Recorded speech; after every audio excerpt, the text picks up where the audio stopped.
মেয়েদের ৬টি নাম কখনো রাখবেন না। এই ৬টি নাম যদি আপনি রাখেন তাহলে কিন্তু আপনি কঠিন বিপদে পড়ে যাবেন, কেননা নামের একটা প্রভাব বাচ্চাদের উপরে পড়ে। এটা অনেক মা বাবা জানে না। আপনি আপনার সন্তানের জন্য ইসলামিক নাম রাখবেন। ছেলেদের জন্য সবচেয়ে ভালো নাম হচ্ছে আব্দুল্লাহ, আব্দুর রহমান।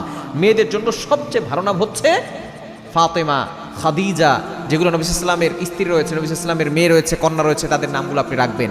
কিন্তু এই ৬টি নাম কখনো মেয়েদের জন্য রাখবেন না। নবী সাল্লাল্লাহু আলাইহি ওয়াসাল্লাম সবসময় যদি কারো নাম একটু উল্টাপাল্টা হতো তিনি নাম চেঞ্জ করে রাখতেন। এক নাম্বার যে নামটা সেটা হচ্ছে আসিয়া। এই নামটা কখনো রাখবেন না। আসিয়া মানে হচ্ছে অবাধ্য। আসিয়া স্ত্রী, ফেরাউনের স্ত্রী যে আসিয়া আলাইহিস সালাম ছিল সেটা ভিন্ন নাম।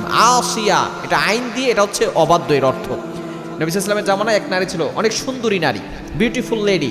তিনি এসে নবী সাল্লাল্লাহু আলাইহি ওয়াসাল্লামের কাছে আসলেন। রাসূল সাল্লাল্লাহু আলাইহি ওয়াসাল্লাম তাকে বললেন, তোমার নাম কি? সে বলছে আসিয়া, মানে অবাধ্য। নবী সাল্লাল্লাহু আলাইহি ওয়াসাল্লাম বলছে, তুমি এত সুন্দর, তোমার নাম আসিয়া কেন, অবাধ্য কেন? তোমার নামের প্রভাব তোমার উপরে পড়বে, তোমার নাম চেঞ্জ করো।